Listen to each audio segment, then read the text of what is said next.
સુરતની પરમસુખ ગુરુકુળમાં 31મી અનોખી રીતે ઉજવણી કરવામાં આવી। વિદ્યાર્થીઓએ હનુમાન ચાલીસાના પાઠ કરી 31મી ઉજવણી કરી। પરમસુખ ગુરુકુળના કેમ્પસ ડિરેક્ટરે કહ્યું, 31મી ઉજવણી પશ્ચિમી સંસ્કૃતિને અનુસરીને કરવામાં આવતી હોય છે, પરંતુ વર્ષના છેલ્લા દિવસે હિન્દુ સંસ્કૃતિનો પ્રચાર થાય તેવા હેતુથી આ અનોખું આયોજન કરાયું। શાળામાં અભ્યાસ કરતા વિદ્યાર્થીઓ પોતાની સંસ્કૃતિને જાળવી રાખે તે માટે 11 હનુમાન ચાલીસાના પાઠ કરવામાં આવ્યા। ત્યારે વિદ્યાર્થીઓમાં સંસ્કારોનું સિંચન થાય તેવા હેતુથી પરમસુખ ગુરુકુળ દ્વારા અનોખો પ્રયાસ કરવામાં આવ્યો।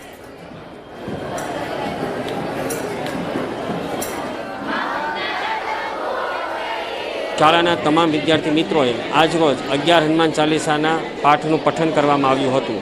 પ્રભુ શ્રી રામ, પ્રભુ શ્રી હનુમાનજી અને ભગવાન શ્રી સ્વામિનારાયણના યાદ કરી અને સહપરિવાર સાથે આજરોજ 31 ભગવાન હનુમાન ચાલીસાના પઠન દ્વારા કરીશું એવો એક સુંદર મેસેજ શાળા દ્વારા આપવામાં આવ્યો હતો।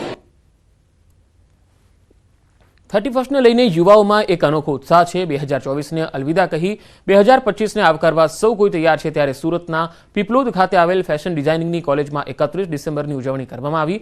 કોલેજના વિદ્યાર્થીઓએ રેમ્પ વોક કરી ઉજવણીમાં 4 ચાંદ લગાવ્યા। વિદ્યાર્થીનીઓએ સાડી પહેરી રેમ્પ વોક કર્યું હતું, તો વિદ્યાર્થીઓએ સૂટ બૂટમાં પોતાનો જલવો બતાવ્યો। કોલેજના વિદ્યાર્થીઓએ રેમ્પ વોકને ઉત્સાહપૂર્વક માણ્યો હતો। કોલેજના વિદ્યાર્થીઓએ ડાન્સ કરી ધૂમ મચાવી। આમ વિદ્યાર્થીઓએ 31 ડિસેમ્બરની ઉજવણી કરી 2024ને હસતા હસતા વિદાય આપતા જોવા મળ્યા।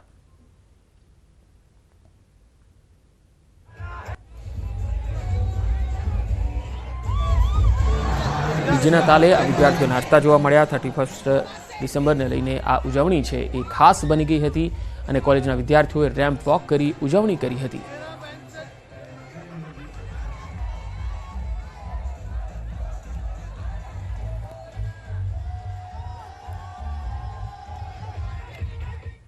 આજે વર્ષ 2024નો અંતિમ દિવસ છે। ત્યારે વર્ષના અંતિમ દિવસ એવા 31ને લઈ સ્ટેચ્યુ ઓફ યુનિટી ખાતે હજારોની સંખ્યામાં પ્રવાસીઓ ઉમટ્યા।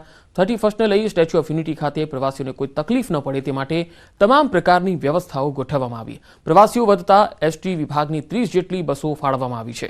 સાથે નર્મદા જિલ્લા પોલીસ વડા દ્વારા 5 પીઆઈ, 7 પીએસઆઈ અને 300થી વધુ પોલીસ જવાનો તૈનાત કરાયા। ઈ રિક્ષાએ પણ પ્રવાસીઓમાં આકર્ષણ જમાવ્યું। તારીખ 25 ડિસેમ્બરથી 31 ડિસેમ્બર સુધીમાં 2.21 લાખ પ્રવાસીઓએ સ્ટેચ્યુ ઓફ યુનિટીની મુલાકાત લીધી। ન્યૂઝ 18એ પ્રવાસીઓ સાથે વાતચીત કરીને તેમના અનુભવો જાણ્યા હતા।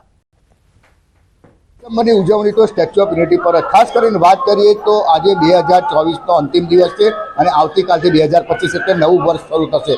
ત્યારે ખાસ વાત કરીએ તો જે 31 ડિસેમ્બરની ઉજવણી કરવા માટે પ્રવાસીઓ થનગની રહ્યા છે। તમે જોઈ શકો છો તેમ કે આજે એક જ દિવસમાં 50,000થી વધુ પ્રવાસીઓ આવી ચૂક્યા છે। તો આપણી સાથે જે પ્રવાસી આવી રહ્યા છે તેમની જોડે વાત કરીએ। मैम, आप कहाँ से आए हैं और आपको ये कैसा लग रहा है? 31 दिसंबर की उजवनी आज हो रही है। जी, हम लोग नागपुर से हैं और यहाँ पे हम लोग 31 कल यही मनाएंगे। यहाँ पे आके हमको बहुत अच्छा लगा। मोदी जी ने बहुत अच्छा पर्यटन केंद्र बनाया है।